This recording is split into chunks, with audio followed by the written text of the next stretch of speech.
So it's about 2:30 in the morning, Friday night, in Leeds, seeing my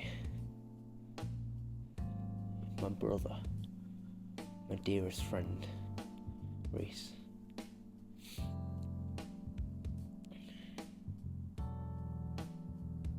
And just from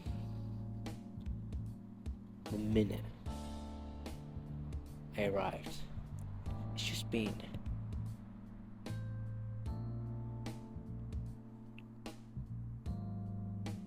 the best energy, the best vibe.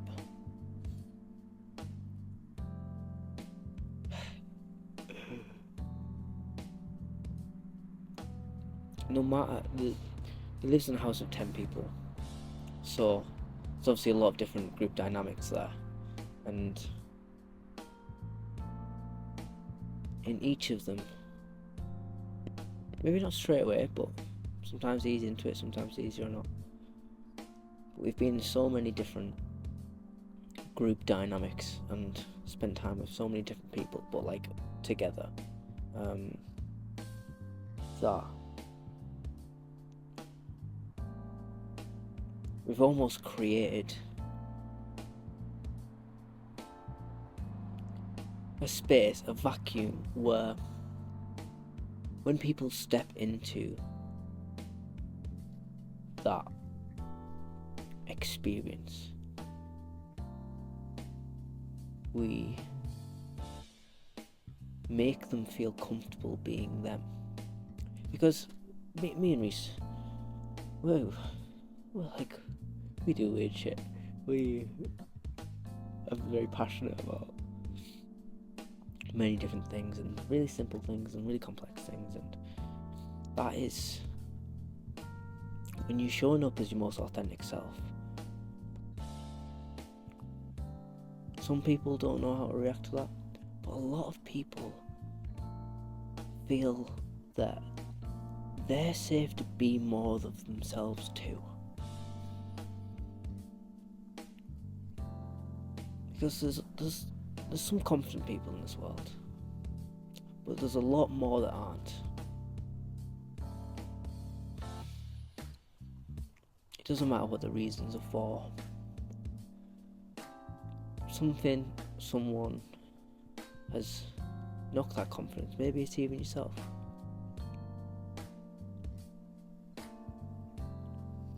But when someone else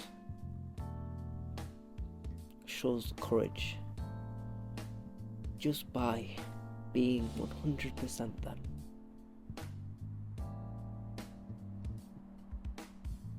even 90% them, where they show up and they're still out in Ansel Kingston, but they're not afraid to be who they are out of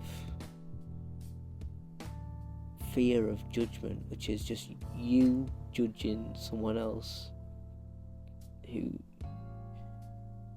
who's judging you, and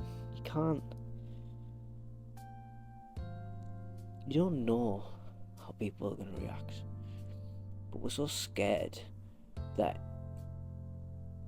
they'll react badly if we don't try in the first place. And of course I'm talking to myself first and foremost, but I know that that's a human thing,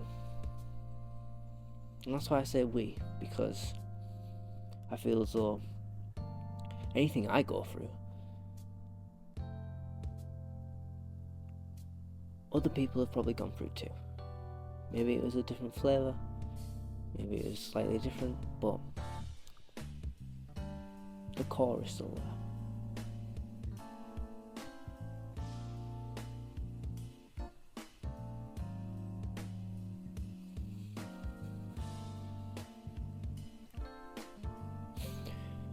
Watching people when they initially join a group dynamic, especially if it's one they're unfamiliar with,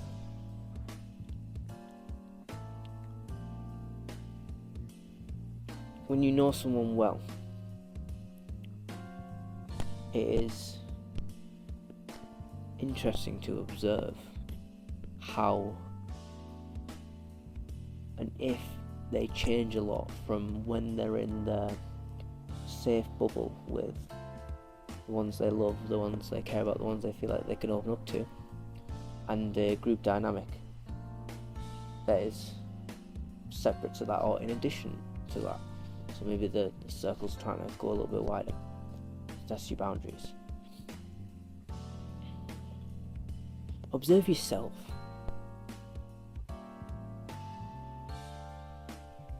See if there's anything that you go to say but you hold back on, or after you've said something, if you worry about what someone else is thinking, and be more aware of the thoughts that you're having, because you are not the thoughts, you are the experiencer of the thoughts.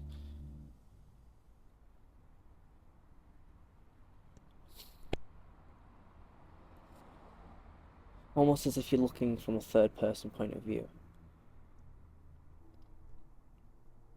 And often, well, I used to have a debate in my head whether thoughts come first or feelings. And the setup was there. I used to have a debate in my head whether thoughts come first or feelings, but I was coming at it from my head, not my feeling. And now, I actually believe that emotion comes first.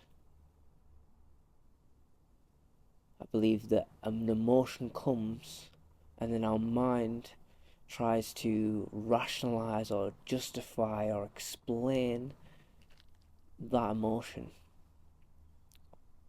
And a lot of the time, we can tell convincing stories to ourselves.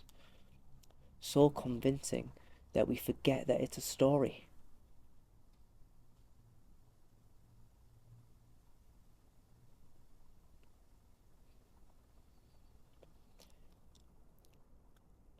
I believe that we have a feeling.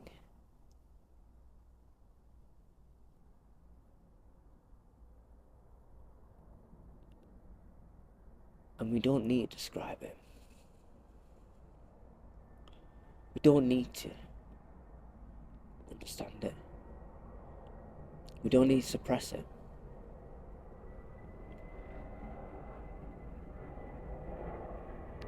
We just need to let it be. Feel it.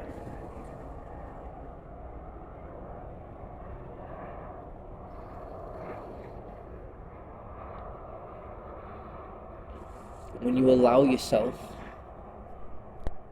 to experience what that feeling is and not try to bury it or ignore it or explain it, just to experience it.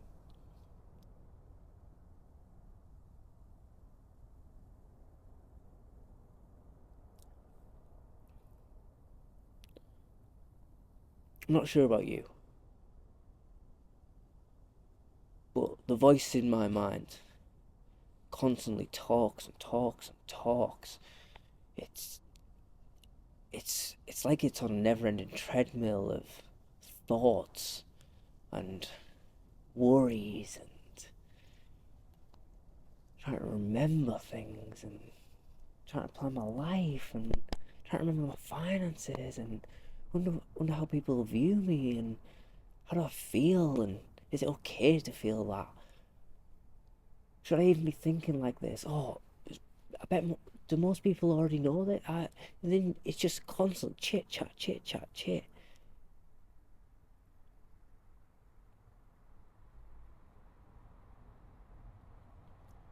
In the last 6 to 8 weeks, my mind has quietened so much. Feelings have been let go. Feelings have been accepted. And with a feeling, it comes, as the years have gone by, let's say the first time you had that feeling, whether that was a positive or a negative experience. If it was negative,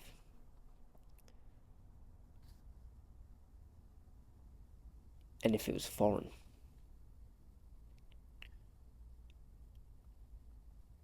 there's a resistance.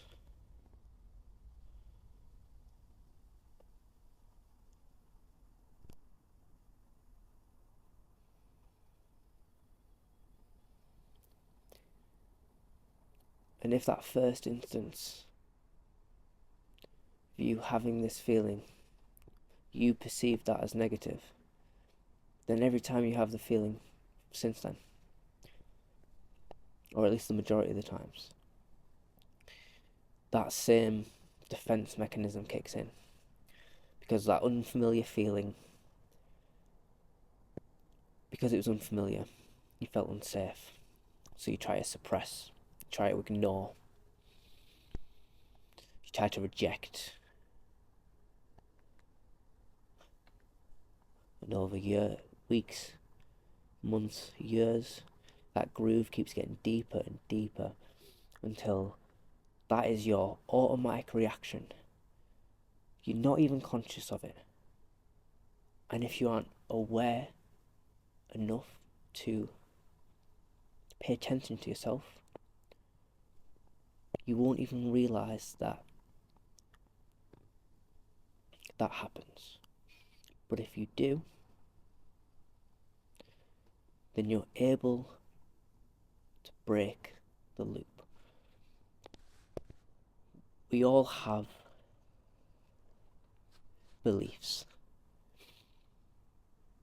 about a range of things. But the most important beliefs are the ones about ourselves. And in my experience, a lot of people don't have a lot of belief instilled in them. They don't have a lot of belief in themselves. Now, the reasons as to why are varied.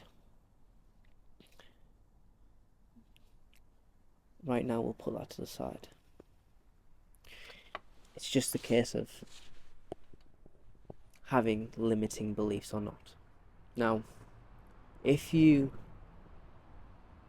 are at a point of consciousness, of awareness, where you realise that some of the beliefs that you hold do not serve you, so you know that they do not serve you. If you then choose not to do the work of releasing the shackles of these limiting beliefs so that you can show up as your best self, your most authentic, the most loving version of yourself, if you choose to not put that work in,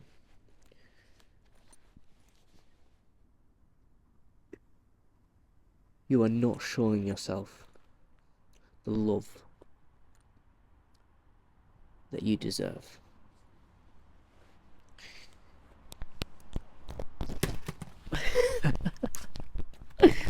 Cameras just fell. Let's check the setup. Sweet. The only thing about using a wired microphone in the dark is you can't tell how far it is. Yeah. People think that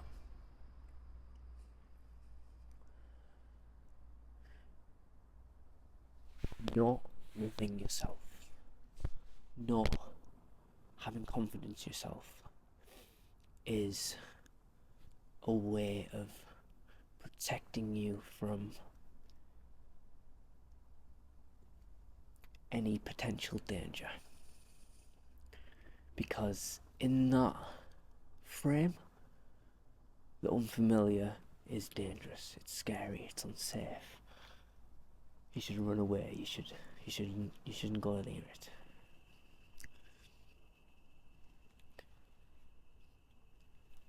When you begin to embrace the unknown, to allow whatever to happen to be okay, to have no preference on how things go, how long they take, or what happens, to be completely accepting of what is, of this moment, however that chooses to go. And it's not to say to let yourself go, to just it's not an excuse to not show up.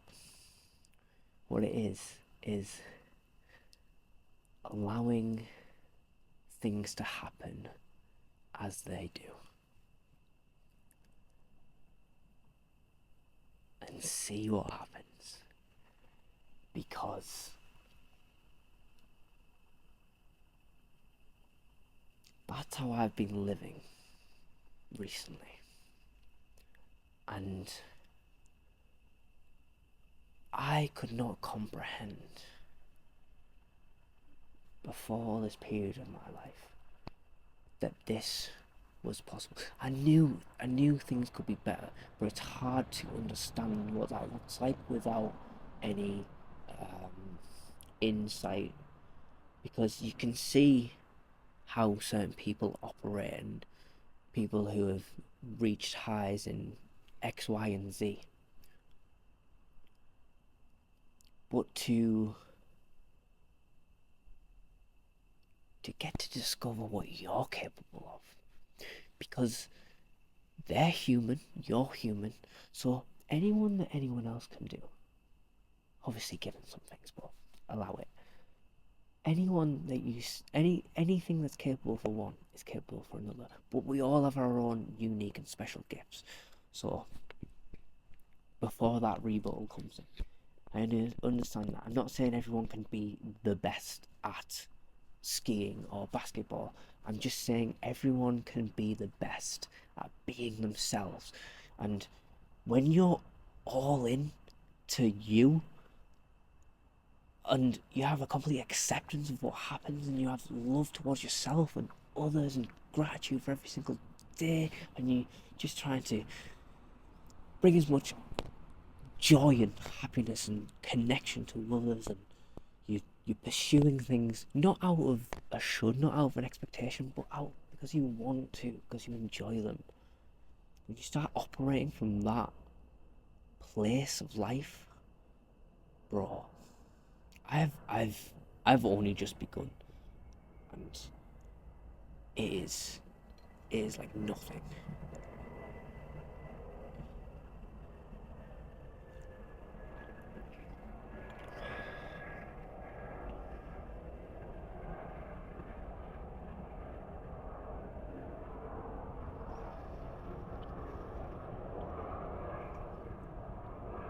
I think that's all for today. Good talk, beautiful vibes, amazing.